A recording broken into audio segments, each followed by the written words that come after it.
And welcome back, everyone. Well, with Wind and Waves finally released, finally revealed, Generation 10, and our brand new starter Pokemon with Brout, Pom Pom, and Gekwa revealed, I figured it's time that we start getting into some speculation. Now, given the amount of time we have between the announcement and the release of Generation 10, Wind and Waves, it's going to be a while. We know that the game is going to be released sometime in 2027.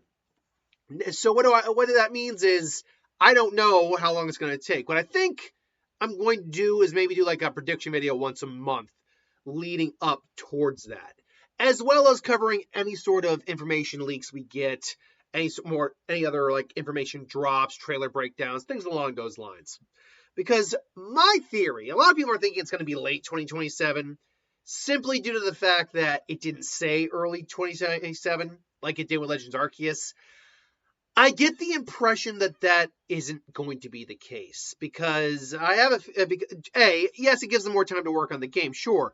But really, this year we had Grand Theft Auto come out. We're having Grand Theft Auto 6 finally coming out, which is not a game, even if you're Pokemon, you want to be going up against for your sales. Mind you, I don't know if the Grand Theft Auto crowd and the Pokemon crowd have that much crossover, but you'd have to assume some amount of people who play Pokemon play Grand Theft Auto as well. My guess is we're going to see a release of it sometime early to mid at most. I've heard some people say the summertime. That actually makes a lot of sense because it is a tropical, location. And look, however much time they have, I know I should be talking about the topic of the video, the starter evolutions, but however much time they have to work on it is good time. But that doesn't mean announcing it literally announcing it on Pokemon Day and then waiting almost 2 years to release it after the fact. Because let's be frank, man, if from February to November of next year, that's 9 months. That's over a year and a half away. I can't believe that the game is going to release in November of next year. I can't believe that. That seems like that doesn't seem to work in my mind. Like, you've revealed too much to have that be the case. Either way, though, let's get to the actual topic of the video. And it's our starters. Brout, the Bean Chick Pokemon. Pom Pom, the puppy Pokemon. I believe it's either the puppy Pokemon or the flame puppy Pokemon. And then Gekwa, the water gecko Pokemon. We saw these evolutions, and we went, wow, those were not what we were expecting, unless you've been following some of the leaks. And yeah, I mean, not the Terra leaks, mind you, but the actual, some of the actual leaks from, like 4chan leaks, leak drops, all that. The people who allegedly knew information, because there are internet goers out there. There are leakers out there who did call these exactly right. But now that we have them, first off, what are my thoughts on them first and foremost? All right, my initial thoughts were this. I was Team Gekwa. I liked Gekwa. I liked the fact it's a water lizard. I like a water gecko. It's very different than Sobble. Pom Pom is adorable. I will give it that. It is an adorable little Pomeranian. But Brout, man, I was so disappointed in Brout when I first saw it. However, my opinions have shifted somewhat. I still actually like Gekwa, and if I were to somehow see the final evolutions tomorrow and was not happy with the other two, I would still go with Gekwa, probably, assuming Gekwa's evolution was good. And we'll talk obviously about where I think these evolutions could go. Pom Pom is still very cute. My opinion on Pom Pom hasn't changed. It is adorable. It is very, very cute. Brout has grown on me to a degree, but I think what's grown on me more for Brout than anything else is I think it has the most potential out of them, due to the fact it's kind of the plainest looking one of the three. And because of that, I am actually starting to lean more towards Brout, which is my normal go-to. My normal go-to is the grass starter. But let's actually go down the list. So let's actually start with Gekwa. Gekwa is noted to be the water gecko Pokemon. It's brief little description we get is that it actually fires water bubbles from its tail and is described as being highly intelligent. Now, from a type perspective, this means this could mean a couple things. One, it's based off a gecko that does actually squirt, not poisonous liquid out of its tail, but kind of a chemical out of its tail for protection. This, and with the color of its eyes, this has led some people to think water poison could be the typing. And that could very well be the case. It's also got these little water drop eyelashes and this little water droplet in the middle of its head. Now, the water droplet in the middle of its head has also led people to think maybe it's gonna have like a third eye thing going, so maybe a psychic type. By the way, I don't have any design ideas here at the moment, but beyond that, what can we actually see this evolution kind of turn into? Because I think one of the things we have to take into consideration is none of these mon are going to stay exactly the type of animal they start as. Pom-Pom, for instance, is not going to be a third stage, final stage, giant Pomeranian. No, it's probably going to turn to a different type of dog. Brout is almost certainly going to be a different type of bird than this little chick. Gekwa most likely is not going to be staying a gecko. That said, I could still see it being kind of a gecko. And maybe if it were, say, a water psychic type, maybe it's giant. Maybe it floats on its giant tail and kind of looks like a fortune teller or meditating on its giant tail, something like that. That's possible. However, most likely it is going to change form. And again, it could stay. Once again, it could stay a gecko, but I think it's more likely we're going to see it change a different form. First off, though, a lot of people kind of speculate, especially if it stays a poison or if it becomes a poison type, that it could maybe turn into a Komodo dragon. The one issue I have with this idea is the fact that of the three of them, Brout's going to stay on two legs because there's no point of it not being on two legs. It's a bird. It would be interesting to see a four-legged bird. The only way you could get that is if a starter turned into a griffin of some kind. But Pom-Pom, I actually do feel confident. We'll talk more about that. He's going to stay on four legs. Gekwa's the one that you see it be on all fours, but also stand on two legs. So right out the gate there, I think it's that might hurt the Komodo dragon thing a little bit. I know Komo is kind of based off a Komodo dragon, at least in the name it's there. But I don't know. The Komodo dragon one is possible. But I just don't know if, because it's the national animal of Indonesia. So I don't know if we would see the starters turn into it, or if we would just get a Komodo dragon Pokemon in general. Have it be like a lone mon you find on this island, this giant predatory, dragon Pokemon. Yeah, I don't know about that. But it is an option that the route they could go. Like I said, it could stay as just a gecko. I think that's not entirely impossible. But there is the outside shot here. So I've heard some people say that maybe it could turn into a snake. And at first I'm like, well, that doesn't really work in my mind. But then I thought about it. It is a gecko. It's a lizard. And I looked up lizards of Indonesia and Southeast Asia. And then this came up. First, this is I don't remember the full name of it, but this is a Indonesian glass lizard. Glass lizards are actually legless lizards. You can still see the little dent for the ears, but they're legless lizards. They look like snakes, but they are in fact still lizards. That thing is gorgeous, by the way. If this thing doesn't turn into a variation on that, that needs to be a Pokemon. That thing is gorgeous. The blues accenting the oranges and the yellow. That thing is beautiful. But what if the idea here is that this thing actually kind of goes the Snivy route, weirdly enough? It takes on a snake-like form. Maybe not being a true snake, but going into like a glass snake kind of design, where it still kind of keeps its legs, because glass lizards do occasionally have very teeny vestigial legs.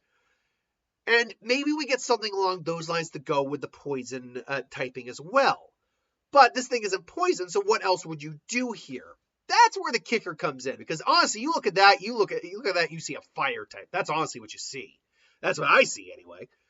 I don't know what a third type could be for Gekwa, if I'm going to be honest. The only possible, and I mean possible option, is maybe another water fairy type because of the eyelashes giving it a kind of feminine look.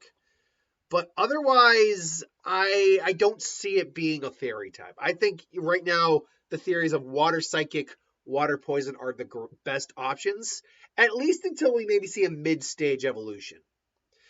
So that brings us into Pom Bomb, who is actually probably the hardest one to figure out a final stage for. Not because not because you can't figure something out for it, but because, quite frankly, there's not a lot of options I can think of past the ideas of turning it into a food dog. A Chinese food dog is optional, but I think the best suggestion I have heard and seen is turning it into a Tibetan/Chinese Mastiff. That it's orange. It looks like a giant lion with its furry mane and all that. That seems like the logical kind of evolutionary step, turning it into a giant fire mastiff. Because the only descriptions we really get is that it stores fire in an organ under its lungs under its chin, which if you look carefully, that's that little red patch under there for Pom Bomb. I will also say that I actually think this one will stay on all fours, and I think it's due to the shape of Pom Bomb. Its fur makes it very wide, looks kind of like actually Pyro in its mane. It actually looks like it's probably going to be, of the three Mon, the most defensive because of that style of body it has. Because I doubt based on the descriptions we had, the very few, I think Gekwa is going to be the special attacker, and maybe special defense heavy and special attacker. I think Brout's evolution is going to be the physical attacker and the fastest of the group. And then I think you're going to get a kind of like a mixed defender, sort of. I mean, it'll obviously have some decent physical attack as well, physical or special. But I think you're going to get like the most defensive one, maybe at least the most defensive one out of these two, based on where it can go. And again, your options I think are like a food dog, but I feel like that's too obvious. I think going the Mastiff route does make more sense, even though that's also obvious. The question is just going to be, how are you going to make this thing look unique? How is it going to look different? And I did see in one of, I think it was, what was it, Pokemon fillers? I can't remember, who was it? I should have actually a post in my belly here. Pokedex fillers. I believe they did do a prediction, and one of the theories I actually like, because of look how shaggy the Tibetan Mastiff is. That's clearly would be a dog that lives in colder weather. It's better designed for it. I think the idea of it being a fire ice type is not a bad idea, frankly. I like that idea. We need a legit fire ice type, just like we need a legit water fire type that we can just use in a playthrough. Not this Darmanitan only Zen mode bullcrap. Not Volcanion, which I do use on my ZA team in the DLC. I do like Volcanion a lot, but we do need more of those unique types. And I think Pom Bomb could definitely maybe go that route, depending on what we see later on. A lot of fur, we could see icicles and fire on it. That'd be kind of cool. But again, the one that's also kind of been brought up that I do think at least makes sense for at least how this guy looks is a fire fairy type. It's still a type we do not have to this day. And it's a type that would make sense, at least initially based on what we look and what we see here. But then how do you mix a fairy into the Tibetan Mastiff? That's the question. Because I'll be honest, the Tibetan Mastiff does not scream fairy type to me. But that's what Pokemon's job is for, to think these things up. But last but not least is Brout. And Brout, I think, does have the most potential. I think Pom Bomb has the least potential. I think Gekwa has a decent amount of potential. But I think Brout actually has the most potential because it has the simplest looking design. It is just this little bean. It looks almost like a peanut, but I think the bean is supposed to either be like a chickpea reference. Obviously, Brout is a combination of brows, like the brows on his head, eyebrows, sprout, and bird. That's what it's clearly a combination of. But being the bean chick Pokemon is interesting because they also describe it as being using photosynthesis to make it hyper and energetic, energize it, but it also gets clumsy. So, what can we extrapolate from that? Again, I do not, because this isn't even a flying starter to begin with, I do not see this being a flying type. Just the fact that it runs around tells me it's not a flying type. So with that said, where can we go with this? Well, I think there are definitely a couple options we can go with. I've heard some people say what's the name of it? It's the flightless parrot that lives in New Zealand. I've heard some people say that. I've heard some people speculate an owl, but I don't think the owl. That would be too much of a rinse repeat. Plus, Rowlet isn't a baby owl. If it were going to turn into an owl, I would imagine it would start as an owl. By the way, before I continue, I would just like to know, I didn't really call the Gen 1, the Gen 10 starters pretty much at all. Brout was the only one I came close to because I did predict we could get a bird starter this gen, and I got that right. Otherwise, I really didn't get, I didn't get Gekwa at all. And I did not get Pom Pom at all. But I say that because I think it brings up an idea here. Because I did reference some things in that video, my prediction video, about where I thought the grass starter could go if it was a bird. And I actually think that's still very much in play and on the table. So the idea that it's clumsy means that I think it would evolve to compensate for the clumsiness, which means I think it either gains armor, turning it into either a grass steel or grass rock type, or, as some people have said, it could energize into a grass electric type. Like they talk about the super energy, like the hyper energy it has. I like the grass electric idea. I just don't think that's where they're going to go. But the idea, there's a twofold idea here. One, the final evolution is is a cassowary. There was a confirmed cassowary Pokemon Slater for Gen 6. I literally just rewatched that video today. So they've had an idea for a cassowary Pokemon before. I just don't know if they would like scrap that and just not use it, reuse it here in this generation. We literally get that Pokemon be just updated, or if or they decide to outfit the cassowary idea into the starter. But when you think about how a cassowary works or is designed, it's this giant flightless bird, which right now Brout is. It's the second heaviest flightless bird in the world, third tallest, making it basically the third largest, heaviest flightless bird in the world. They are known to, when you piss one off, it may very well kill you because they have razor sharp talons on their legs. But they also have these giant crests that help them with the foliage and the underbrush, which would be great for a Pokemon that's labeled clumsy. That way, even though it's bopping into things, it's not hurting itself, which is where the rock or the steel typing could come in. I would dig on a cassowary Pokemon a lot. However, there's another idea I had here. And the fact is, it's the bean Pokemon. Now, a lot of people have associated the idea of it being a bean Pokemon with coffee. But I have another idea. What about a beanstalk Pokemon? A Pokemon that basically evolves into just this really tall beanstalk of a Pokemon. It's really big. Now, I'm not saying it'd be like 100 feet tall or anything, but even for my star standards, most starters don't go above like maybe 6 feet. I think Superior's the longest one at like almost 10 feet. So what if you say got this a beanstalk Pokemon, spoilers, based off the Moa, an extinct flightless bird that was huge, and have it be superior height, maybe like 7, 8 feet tall. Have it really huge and be like a beanstalk. That could also be a really cool idea. And this also goes with the idea that all the grass starters in some capacity are based off of the extinct animals. Venusaur is based clearly off of some sort of extinct frog. Theropod for Chikorita. Sceptile is based off of, I think a lot of people kind of associate with like a Dilophosaurus, kind of like a dinosaur. Torterra is based kind of like on an Ankylosaurus, extinct turtles. Superior Titanoboa. Chestnut is based off of, I can't remember, it's like a giant ground armadillo.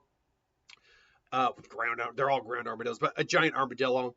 Our Rowlet is based off, Decidueye is based off an extinct owl, Gigantopithecus for Rillaboom, and I think there was like an extinct cat, not a saber-toothed cat, but an extinct cat, allegedly, Meowscarada is based off of. So a Moa could make for a really interesting and really cool idea for a Pokemon.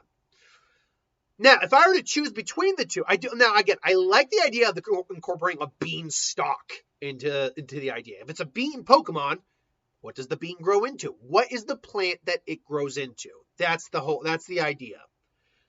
But if you were to put my feet to the fire, I would actually prefer the cassowary. The cassowary, I think, has more design elements to it, more design ideas to it. And I think it's a mod that you could also splice multiple types into.